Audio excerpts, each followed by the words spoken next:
એકાંત પ્રિય લોકો. આ ક્ષમતા માત્ર જાપાનના લોકોમાં જ છે એવું નથી. એવું પણ નથી. કલાકારો અને વૈજ્ઞાનિકો આખી દુનિયામાં છે અને તેમનું ઇકિગાઈ પણ એકદમ સ્પષ્ટ છે. તેઓ પોતાના મૃત્યુ સુધી પોતાનું ગમતું કામ કરતા રહે છે. પોતાની આંખો કાયમ માટે બંધ કરતા પહેલા આઈન્સ્ટાઈને એક એવું સૂત્ર ઘડવાનો પ્રયત્ન કર્યો હતો જે આ બ્રહ્માંડના તમામ બળોને એક જ તાંતણે બાંધીને રજૂ કરી શકે.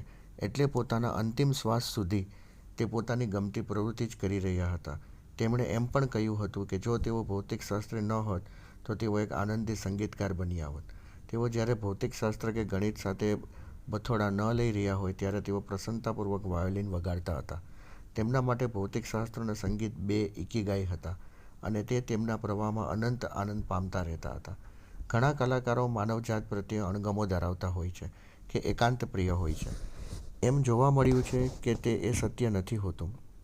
મૂળ વાત એ છે કે તેઓ પોતાના એ સમયની સુરક્ષા કરી રહ્યા હોય છે જેમાં તેમને આનંદ પ્રાપ્તિ થતી હોય અને એ માટે તેમણે પોતાના જીવનમાં અત્યંત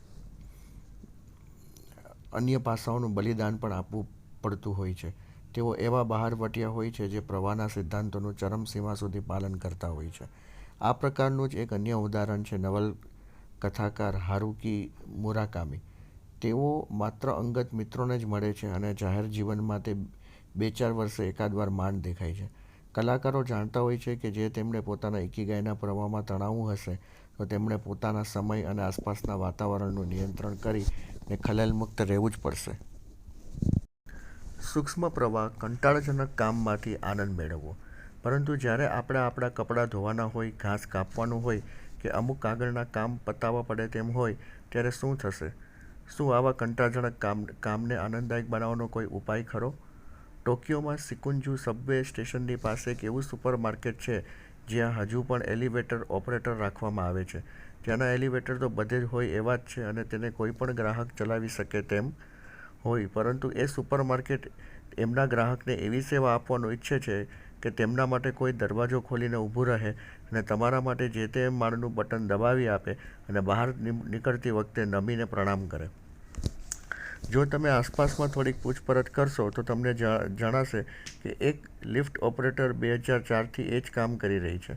તે હંમેશા હસતી હોય છે અને પોતાના કામ માટે ઉત્સાહી હોય છે. આવું કામ તે કઈ રીતે માણી શકતી હશે? શું એકના એક કામમાં પુનરાવર્તનથી તેને કંટાળો નહીં આવતો હોય? ઝીણવટથી જોતાં સમજાયું કે તે માત્ર એલિવેટરના બટનો જ નહોતી દબાવી રહી, પરંતુ એક પછી એક ઘણી બધી હલનચલન કરી રહી હતી. તે નાનકડા ગીત જેવું ગાઈને ગ્રાહકનું અભિવાદન કરતી હતી, પછી નમીને વંદન કરીને હાથ હલાવીને આવકાર આપતી હતી. એ પછી તે એવી નજાકતથી એલિવેટરનું બટન દબાવતી હતી કે જાણે તે ગેઇસા હોય અને પોતાના ગ્રાહકને ચા પીરસી રહી હોય. મિહાલી આને સૂક્ષ્મ પ્રવાહ માઇક્રોફ્લો કહે છે. આપણે બધા ક્યારેક કોઈ વર્ગખંડ કે મીટિંગમાં કંટાળ્યા હોઈશું અને આપણી જાતને આનંદિત રાખવા માટે આપણે પેન વડે કાગળમાં જાતભાતનું ચિત્રામણ કરવા માંડ્યા હોઈશું કે પછી દિવાલ દોરતી વખતે જો કંટાળો આવે તો આપણે સાથે સાથે સીટી પણ વગાડવા માંડીએ છીએ. જો આપણને પૂરતો પડકાર મળતો નથી તો આપણે કંટાળી જઈએ છીએ અને તે કામ સાથે કંઈક બીજું કરતા જઈએ આપણે એ કામને અઘરું બનાવીએ છીએ અને પોતાની જાતને આનંદિત રાખીએ છીએ. આપણે બધાએ દૈનિક ધોરણે એવા નાના મોટા કામ કરવાના જ હોય છે કે તેમાં આવો સૂક્ષ્મ પ્રવાહ ન શોધીને આનંદિત થતા રહેવાની આપણી ક્ષમતા જ આપણને એવા કામમાં ખુશ રાખે છે. બિલ ગેટ્સ પણ દરરોજ રાત્રે જમ્યા પછી વાસણ ધુએ છે. એ કહે છે કે તેમને એ કામમાં આનંદ આવે છે. તેનાથી તેઓ શાંતિ અનુભવે છે અને તેમનું થાકેલું મગજ પણ શાંત થાય છે. માટે તેઓ દરરોજ એ કામ માટે નિશ્ચિત ક્રમને અનુસરીને કે પોતે નક્કી કરેલા નિયમોને અનુસરીને એ કામમાં સુધારો કરવાનો પ્રયત્ન કરતા રહે છે. એ તેમની દૈનિક સૂક્ષ્મ પ્રવાહ માઇક્રોફ્લોની ક્ષણ છે. દુનિયાની સૌથી મહત્ત્વના ભૌતિકશાસ્ત્રીઓમાંના એક એવા રિચર્ડ ફેન્ટમેનને પણ પોતાના દૈનિક કાર્યોમાં આનંદ આવે છે.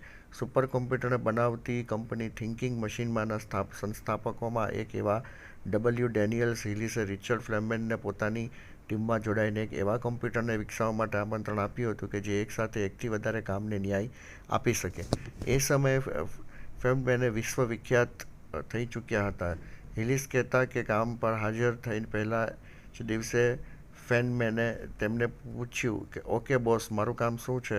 હજી કોઈ નક્કર કામ શરૂ થયું નહોતું, માટે હેલિસે તેમને એક ગાણિતિક સમસ્યા પર કામ કરવાનું કહ્યું.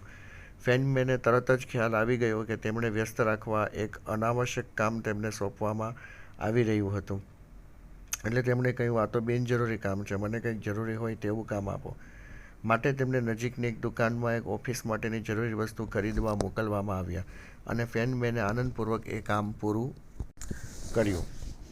ફેનમેનના હાથમાં કોઈ મહત્ત્વનું કામ ન હોય કે તેઓ પોતાના મગજને આરામ આપવા ઈચ્છતા હોય ત્યારે ઓફિસની દિવાલના રંગવા જેવા કામમાં જોડાઈને તેઓ સૂક્ષ્મ પ્રભાવ પ્રાપ્ત કરતા હતા.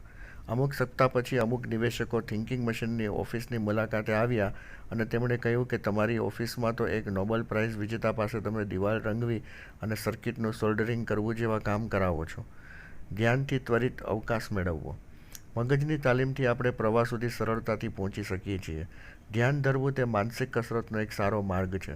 ધ્યાન ઘણી સારી રીતે ધરી શકાય છે, પરંતુ એ બધી રીતનું લક્ષ્ય તો એક જ હોય છે: મગજને શાંત કરવું, વિચારો અને લાગણીઓનું નિરીક્ષણ કરવું અને એક જ કામ પર આપણું લક્ષ્ય કેન્દ્રિત કરવું.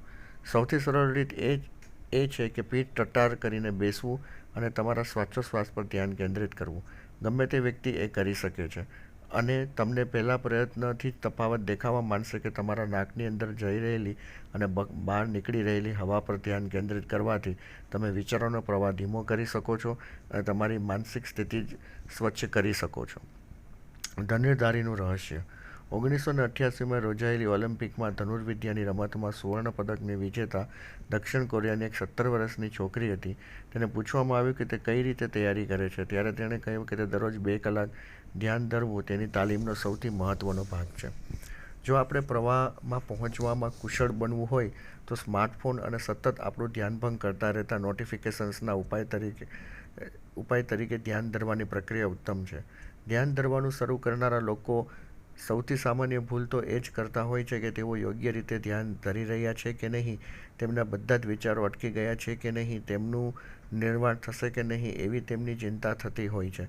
ધ્યાન ધરવાની પ્રક્રિયામાં સૌથી મહત્ત્વની વાત છે એકાગ્રતા. બીજું બધું ભૂલી જવું.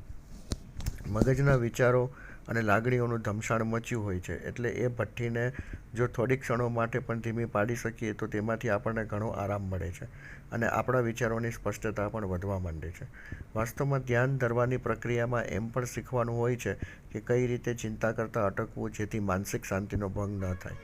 આપણા બોસનું ખૂન કરવાનો વિચાર આપણા મગજમાં ક્યારેક આવી જતો હોય છે, પરંતુ આપણે તેને માત્ર વિચાર માનીએ છીએ અને તે વધારે ઉત્પાત મચાવ્યા વિના એક વાદળ નીચે પસાર થઈ જાય છે.